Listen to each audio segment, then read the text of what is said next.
Welcome into the latest episode of 7 Mountain Sports On Demand. I'm your host, Kyle, and you can, of course, find us everywhere you listen into your favorite podcasts, like on Spotify, YouTube, Apple Music, everywhere. We are on all of those platforms. And we're also here right now on YouTube. You can see me visually right now instead of just hearing me itself.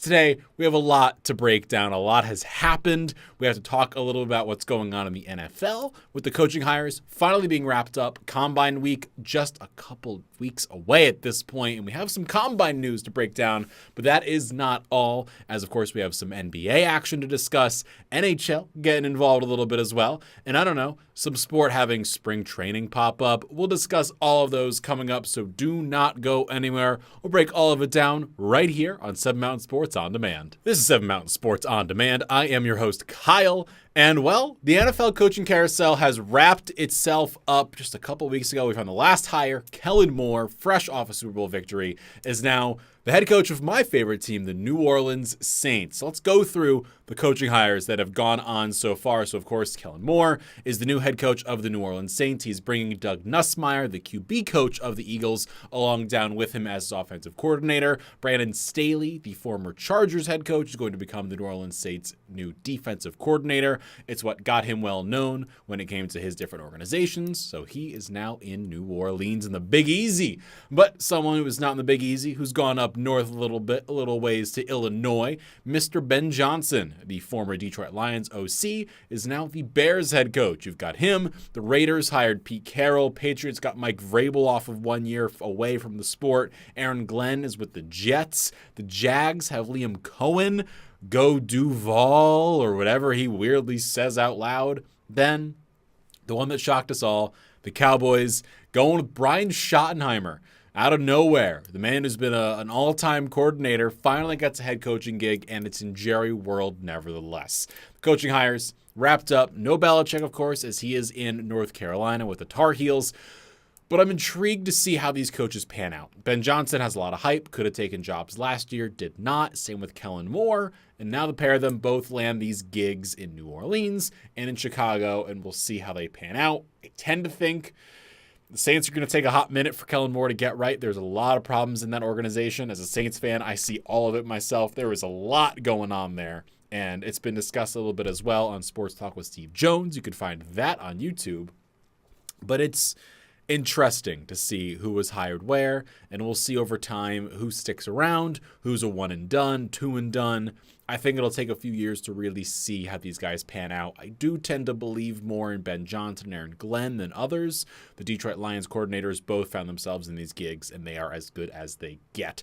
But that is not the only NFL news, because the NFL Combine itself going on in Indianapolis is coming up in just a couple days. It starts on Thursday of this week, and someone who is going to be there but is not participating at all in any of the Combine stuff, Shedeur Sanders, the quarterback. He is not going to be one of the people working out in Indianapolis. He will be there to meet with teams and talk and go through medical exams, but he is not going to be throwing at all. He will throw on Colorado's campus on their pro day, but he will not be throwing at all. This is similar to what Ashton Genty is also doing. He is not going to do any of the combine drills. He is, again, going to do his medical. He's going to do interviews, but he is not going to go through any of the 40-yard dash stuff, any of the strength training, none of that stuff he's going to go through. So the two of them both are sitting out a lot of it.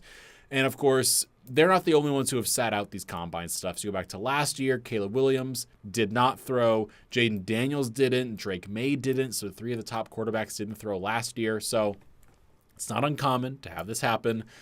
But Shedeur Sanders is in a weird position, of course. He is highly touted. Problem here is no one knows where he's going to go in the draft, because the draft order is sitting there and fans are wondering, will he be taken as a top 3 pick? I don't tend to think so, because if you're Shedeur Sanders, you're sitting there. I don't think he's going to go top few. Cam Ward's the better quarterback, and do the Titans go quarterback, or do they take Abdul Carter from Penn State? Do you go Travis Hunter if you're the Browns or the Titans? If you're the Giants, what do? You have Will Campbell. You have all these offensive guys, these defensive position players. Do you take a quarterback? And Cam Ward's above most people on their boards. So how does Shedeur Sanders fit in there? Because if he doesn't throw, if he doesn't have these stats to back up his play, a lot of people will sit there and say, I don't know how I feel about him. And he may slip down some boards. We'll find out over time what happens with Sanders. Of course, he's very highly touted. His dad is, prime. So he's got some lineage there in the NFL. So we'll see what happens with Shedeur, with Genty, who's also slipping down some boards as a running back. We'll see where he lands. I tend to think he's still going to be day one. He's a game-changing player like Tyler Warren is out of Penn State at the tight end position.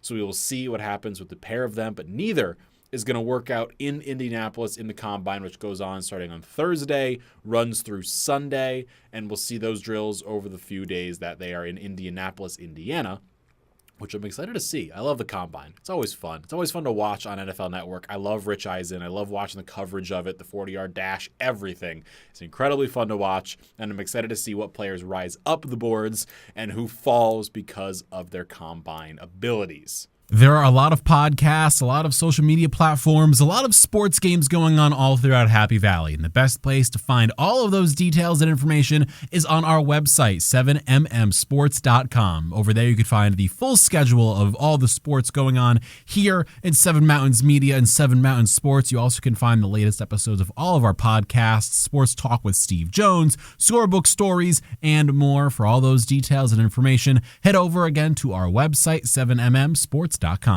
The NBA All-Star break has wrapped up. The basketball is back in action, and the game we're all waiting for is happening on Tuesday. It is going to be Dallas in Los Angeles. Luka Doncic is going to take on his former Dallas Mavericks team. It is not going to be in Dallas, sadly for us. I know, heartbreaking scenes. But that game itself is going to go on in just a couple more weeks' time. You look down the schedule, and Dallas and LA are going to face off against one another on April 9th. So that is going to be must-see TV down in Dallas, because Luka returning to Dallas after how the fans feel and they miss him, they want him back.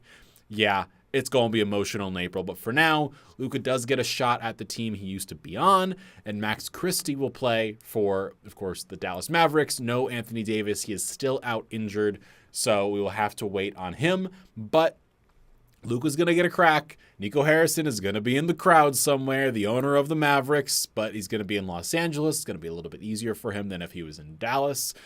So it's going to be interesting to see what happens, because the Lakers have been kind of rolling, and with LeBron and Luka, you're kind of seeing why they're good. They took down the Nuggets by 23 points just a couple days ago. They look hot. They're feeling good about themselves. They only lost 2 games recently. They worked to the Hornets and Jazz, so not ideal, but they're still playing really well. They're off to a strong start. And elsewhere in the association, Joel Embiid is exploring options for his knee injury. The thing that's kept him out most of this season, has derailed the Sixers' year, is now at the point where he's debating surgery. So he may be done for the season. The Sixers are pretty much already done at this point, it feels like. If they sniffed the possibilities of the playoffs, he may not be getting surgery. But as we sit, they are 20-36. They are a game and a half back of the Bulls for 10th in the East. So they are done. Sixers are out of it. They're not making their way into the playoffs. And at this point, it seems like the Spurs are in the same boat. They lost Victor Wembanyama to a deep vein thrombosis in his shoulder.